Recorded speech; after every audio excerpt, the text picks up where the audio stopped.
Hello kabayan, magandang araw kabayan. Mag-repair tayo ng Toyota Corolla kabayan. 2010 model. Lumang modelo, 13 years na siya kabayan. Bago ang lahat kabayan, huwag kalimutang mag-subscribe at i-click ang notification bell for more car body repair tutorial and tips kabayan. Yun kabayan, ginawa ko na kabayan. Bali bago yung bumper niyan kabayan. Tapos repair yung panel. Yung taillight naman, okay lang naman, walang basag yan. Nilabas ko na yan sa kabayan. Palo-palo lang yan sa kabayan. Yan o. Yan kabayan, klarong-klaro kabayan. Pero yung pinakakuan talaga yan sa kabayan, pinakalabian yan, parang pumasok talaga, parang natupi. So, kukuha ka lang ng yung pangbundura, bundurang tawag yan kabayan, para mailabas natin yan. Tapos hindi ko muna tinanggal yung taillight, i-repair ko muna. Tapos yung bumper, hindi ko muna ni-repair din. Yan. Hindi ko muna tinanggal. Yan na kabayan. Tapos, yun kabayan. Tapos, medyo okay na siya kabayan. Sa taas na lang konti. Tapos, palu-paluin mo lang yan.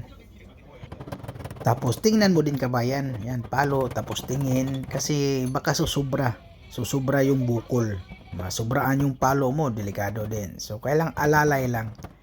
Tapos, yung bukol, kailang ilabas natin. O, ipasok natin ulit. Tapos, yung kulang, ilabas natin ulit. Para hindi makapal yung masilya.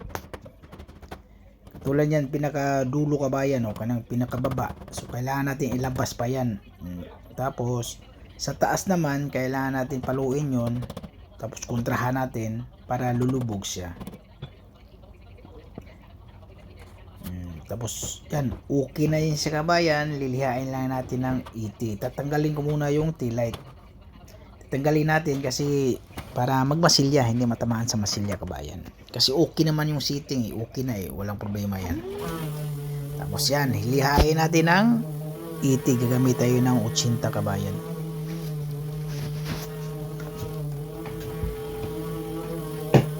Yan, putpurin natin yan sa kabayan para makita yung bakal.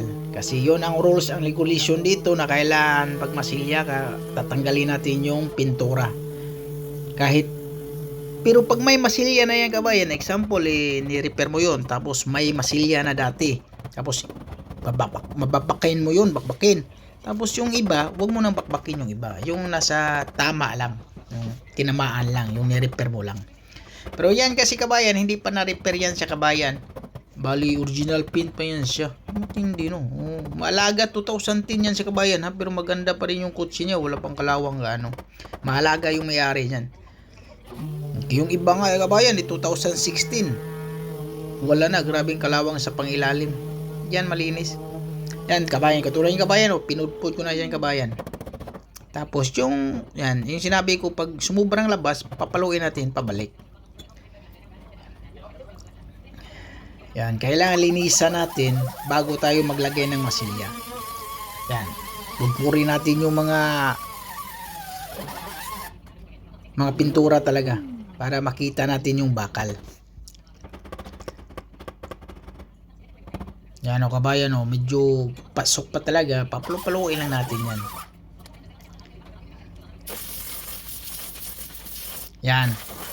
Yan kabayan, okay na siya kabayan, di ba? Ganun lang siya kabayan, masilya na tayo, maglagay tayo ng masilya. Unang pahid ng masilya, kasi nakadalawang patong ako ng masilya sa kabayan. Unang patong, tapos unang patong ng masilya kabayan, matuyo. Lilihain natin. Tapos saka na tayo patong ng second coating. Yun sinasabi na second coating ka na. Hindi pwedeng katulad yan, matapos ako masilya, patuyuin ko. Tapos pahirain ko ulit ng masilya. Hindi pwede kabayan. Kailangan lilihain mo natin yan.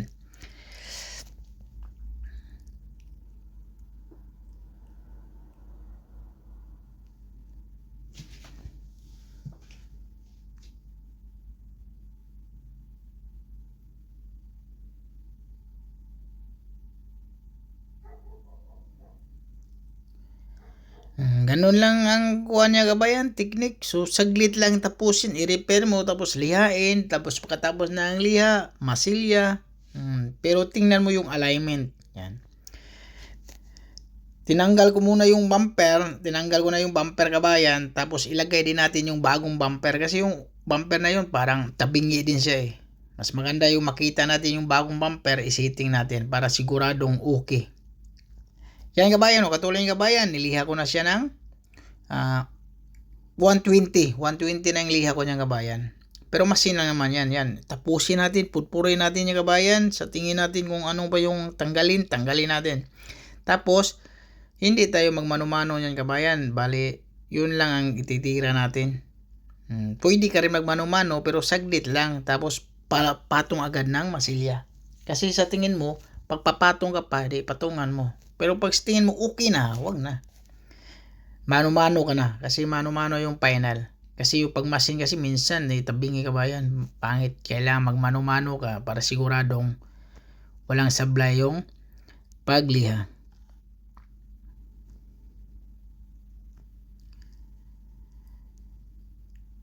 Ganun lang kabayan, sundan mo lang ito kabayan. Maganda tong ganitong kabayan, siguradong may papasukan ng trabaho pag maganito yung skilled mo kabayan. Auto dinter, panel beater, auto body technician.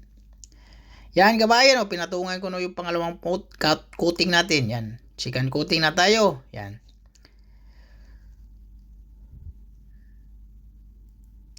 Tapos sa taas naman, yung sa may banda sa taas, okay lang naman yung kabayan. First coating lang tayo yun, okay na yun. Hindi na kailangan mag second coat tayo.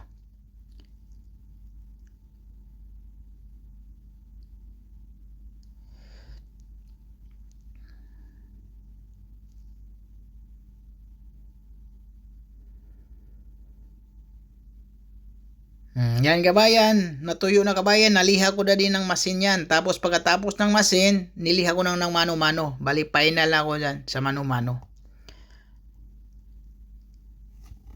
Kaya mabilis yung trabaho dito sa pagmasilya mo, tapos masilya, saglit lang kabayan, kaya mabilis yung trabaho. Yan kabayan, tinapos ko lang ng ilang oras lang yan siya kabayan, 2 oras, wala pang 3 oras, tapos na siya kabayan. Tapos blending pala yung pintuan kabayan. Kasi nakalagay doon sa estimate na kailangan i-blending. So kahit medyo malayo-layo yan, i-blending natin yan kasi nakalagay bayad sa insurance.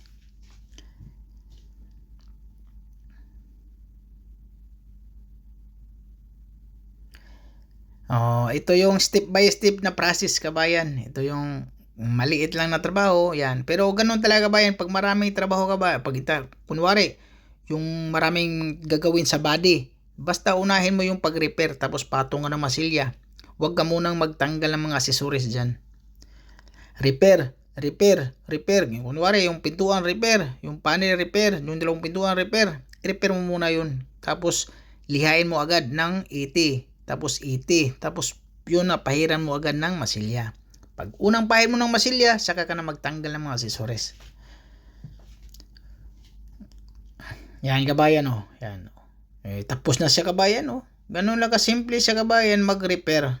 Yung baba na yung kabayan, medyo may tama yan sa baba. Mamaya ipakita ko sa inyo mamaya, makita yan.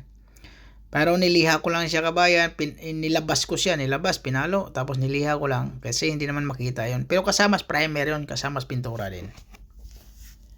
Pero hindi ko na pinlagyan ng masilya. Yun nga, niliha ko niya kabayan yan. May tama yan sa kabayan Liha na lang yan.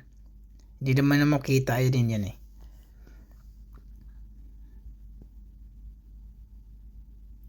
So, gano'n lang kabayan, sisilipin nyo. Yun ang pangsilip ko kabayan kung okay ba. Yun ang ilagay ko na aking bumper para makita natin yung final.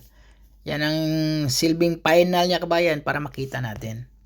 Pero hindi natin ibuo Hindi natin ibuo yung hindi natin ikabit yung mga yung makita lang natin yung alignment na yan, yung sa may bracket. Diba? Okay yung repair natin, maganda. So, walang problema yan. Pero nilagay ko pala yung bolt yung sa taas para makita yung alignment. Para makita yung hood. Yung trunks. Tapos yung kabila, hindi mo na kailangan idikit yung kabayan. Dito lang kasi dito lang tayo nag-repair Diyan lang natin magtitingnan kung okay ba. Yan Ganun lang siya kabayan. Enjoy watching kabayan. Tingnan mo kabayan. Okay siya kabayan di ba? Yung alignment, ayan, di ba? Maraming salamat kabayan. Yan kabayan, tapos nang i-primer yan kabayan. UV lang yung gamit natin kabayan kasi maliit lang yan naman, tama na Yan, okay na yan, yung tip niyan. Oh, tapos na kabayan, tapos ng pinturahan. Yan.